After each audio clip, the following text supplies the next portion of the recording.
today, we'll continue our discussion on generating project idea. For about 2 episodes in the past, we started our discussion on project initiation. Our focus here, as you know, is all about real estate. So we are looking at the perspective of property development. Probably, maybe in terms of site and service scheme, in terms of mass housing development, in terms of high-rise apartments building, and even in terms of first home ownership. How do you initiate projects? We have discussed about project initiations, questions that project initiations tends to answer, and what project initiations actually determine. Among what project initiation determines is what we call project idea. So this project idea, in the last 2 episodes, we have been discussing on it. We identified 3 scenarios to generate project ideas. And that's your project ideas, particularly where the project is to make money, is to have financial gain or returns. Hence, that project idea must come from the market. Coming from the market, we identify 3 scenarios. The first one is a case of a a site in search of a use. The second one is a use in search of a site. And the third one, which we want to discuss today, is a case of an investment in search of use and site. A case of investment in search of use and site. That's what we want to discuss today. The other 2 have been discussed in our last 2 episodes, and I advise viewers, if you have not viewed or watched those videos, please endeavor to check on them. They are very, very informative.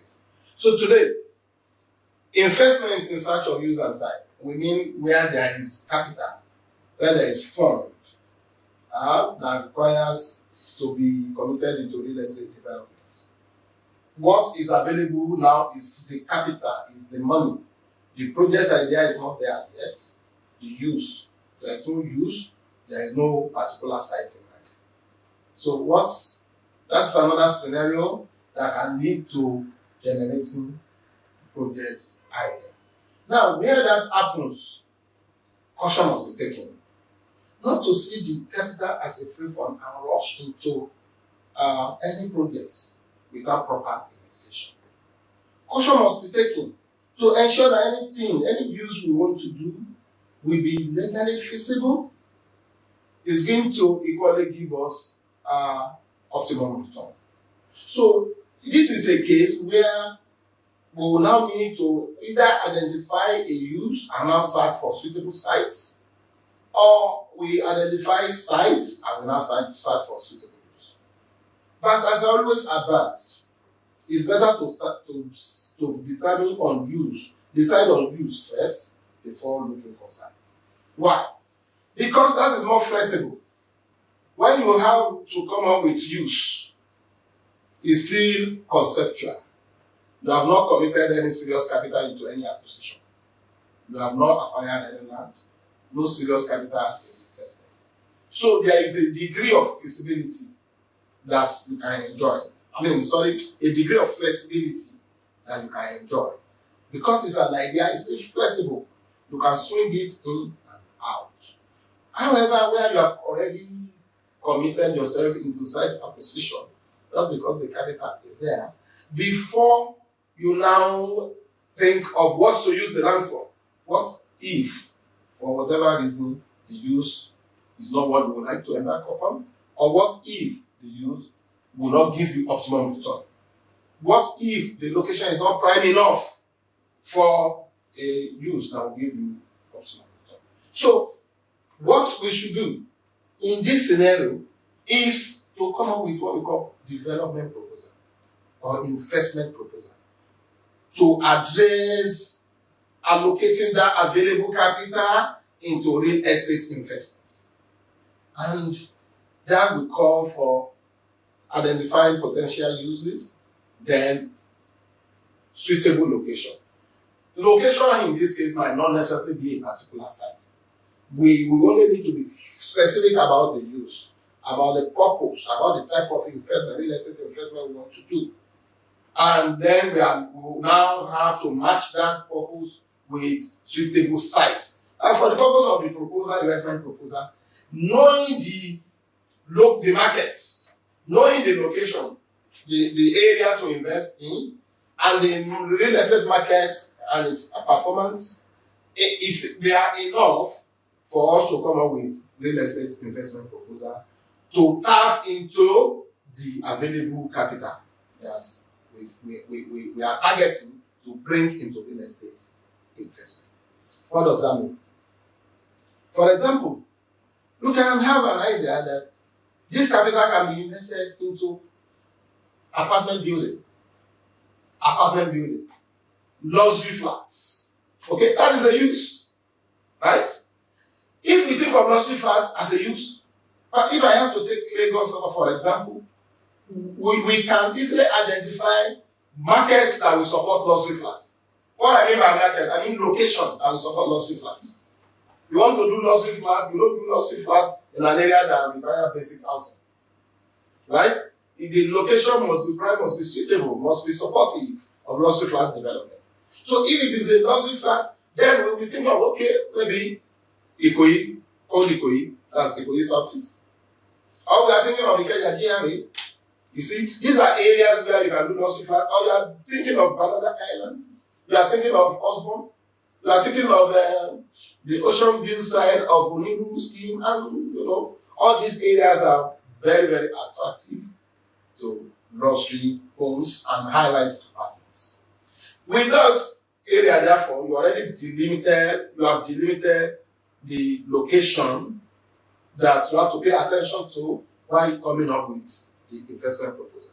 So whether you are the capital owner, what you should call for is investment proposal before you release your capital. So that you know how that investment will perform and you know what is in it for you. If you are a promoter, then you prepare investment proposal. If you are professional, like my good self, to facilitate attracting that capital, you prepare investment proposal. This will be a form of business case that we have to prepare. But in this case, for an investment idea to be generated. So now, with that, what we now will do will be what is most probable in the market to analyze. Because we must be able to show to the investor, the owner of the capital, right, that this is what is in need for him or her in that investment. We should be able to demonstrate how the investment will perform. We should be able to equally show off the feasibility and likelihood of what if scenario, the risk that will be involved. So it's basically a case of conceptualizing business case to attract capital. Now, in some cases, the capital, you will not even see the capital readily available. One scenario is we know that the guy has the money, or we know that he as an organization, they have capital to invest. Now we want to attract this investment into real estate development. That is one. Another case is we don't even know. But we feel that with good investment proposal, we can attract the capital. Right? Through real estate syndication or from one venture capitalist or the other. That will equally call for investment proposal. Now, this investment proposal is not to be done in vacuum. This investment proposal is not to be done out of intuitions. It's not just a desktop analysis. It's not. Not just desktop analysis. It must be based on the reality in the market. We must know what will constitute the reality of the projects, maybe probably based on expert judgments or based on practical experiences, personal experiences, right? These are areas of, establishing basis for what we want to do. Through expert judgments, expert opinion, or practical analysis, right? Or practical analysis. Practical experience. Instead that you get an expert to do it, they are already well experienced there, or you already have the experience, so you know what to do, what kind of project and how the project will perform. Then again, we now need to think about, okay, what is the reality of the market we are targeting? I will continue with this after this short break. Please stay with us. Welcome back. So before we went on break, we were discussing about a case of investments in search of use or and site, and I've tried to explain how the idea of use will come up, and talking about the site, that because we have already decided on use, we would have been able to have what we call area delineation. We have delineated the area because we know areas that will be suitable for the use, areas that will be supportive of the use. So given that the fact that the area is now delineated, then the next thing to do, because we are coming up with investment proposal, so to say, we are coming up with investment proposal to attract the fund or to raise the fund, to raise the capital, from venture capitalists. Even if it's your uncle or your friend or any organization that you know, and they have the capital, and you want to attract this capital, they become venture capitalists, as a matter of fact. So we need to be able to show to them how this capital will perform and what is in it for them.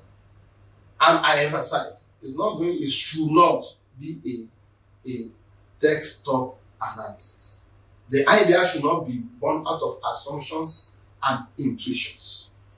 The idea should come from tangible facts and figures. And reality should conform with reality. So I've mentioned about reality of the project itself, the project idea you are trying to come up with.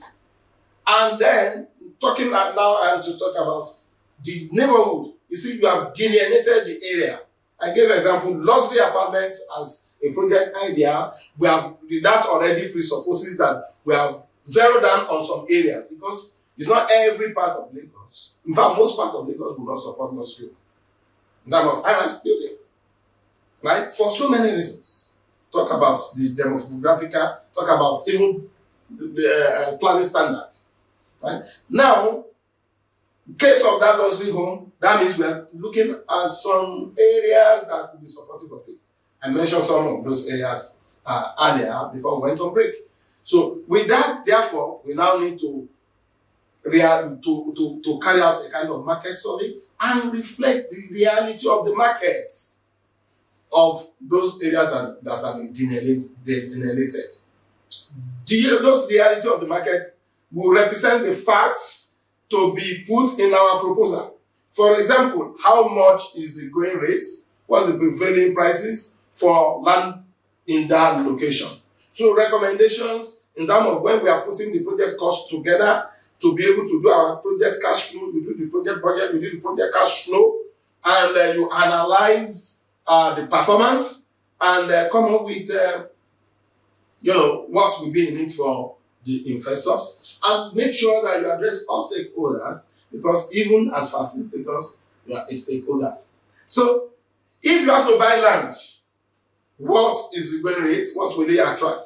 If you are doing joint venture, what will be the stake of the joint venture, the land partner? So all this will be the realities that we must show in the projects, in the investment proposal. So given the area that have been delineated, the reality of that local market, real estate market is localized, it's a segmented and highly fragmented market. So given that area that have been delineated, the reality of that market will be what we will represent in our proposal, so as to have an hypothetical real estate business or real estate development that we can use to attract the capital. We present the business case to the owner of the capital, so as to now decide whether to go ahead or not to go ahead. So with that, we'll now be able to have, the land value will be there. Not only that, don't forget that real estate is all about location. It that means that location delineation equally will affect the performance of the development when it is done. So hence, everything about the performance of the development on its own as completed or seen it completed will equally be based on the location that has been delineated. So we attract the performance in the market based on that too, to know, okay, how much can we sell? What is the level of absorption rate we will enjoy? That is how fast will the local market attracts the units that we want to supply into the market. What will be the entry period and so on and so forth. So we put all this together as as comprehensive as possible business case to attract this capital that is available, for investment.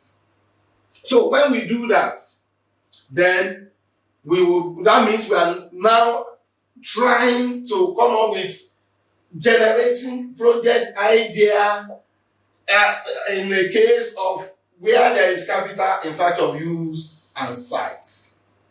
So with our proposal, therefore, there can now be a decision to say, yes, we are going ahead.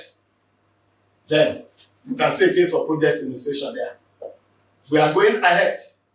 A case of project initiation has come up. So, and we can now guide our performance. If our appraiser is done on this basis, the business case is done on this basis, permit me to say it's still at high level. So it will require us to now do a detailed, specific appraisal for the delivery of the project. In this case, we already have use, then we can now have sites. That is pursuing sites acquisition. Access to sites can be by purchase. And that means you are doing direct investing, you purchase and you take care of both land and development. But access to site can equally be through joint venture, which we, of course, introduce a very good financial leverage into the investments. So it can be through joint venture. Now we have conceived the idea of the use. We are looking for sites to partner with landowner. That's another fantastic way of achieving this third scenario of coming up with project ideas.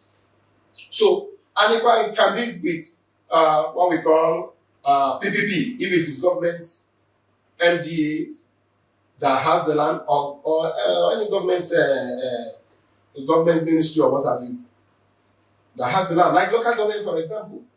I am aware that this kind of idea could come up, this kind of scenario could come up in the case, like in most urban centers, all local governments want to do one development or the other, and the capital is not there. So they allow PPP.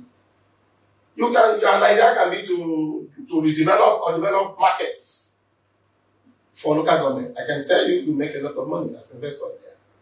So if there is any capital that is lying value somewhere that is not performing in Nigeria economy, please bring it out. Commit this to real estate investments, but ensure that the investment proposal is properly done and is handled by the right professional. The question here, therefore, is who should handle the investment proposal? The need under this scenario can come from any professional in the built environment, but the expert that is required to articulate this idea and come up with the investment proposal is as a surveyors and planners.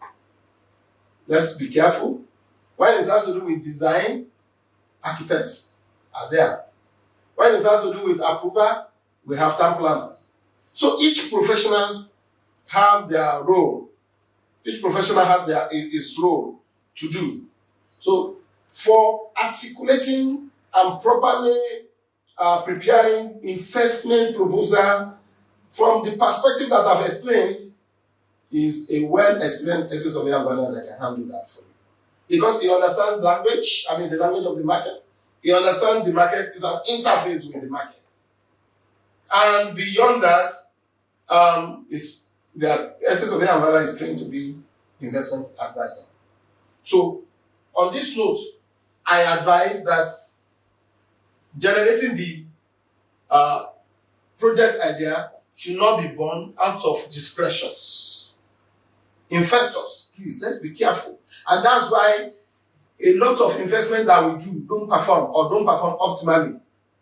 Because the business, the project idea does not come from the market. Because the project idea came up out of intuitions. Because the project idea was discretionary.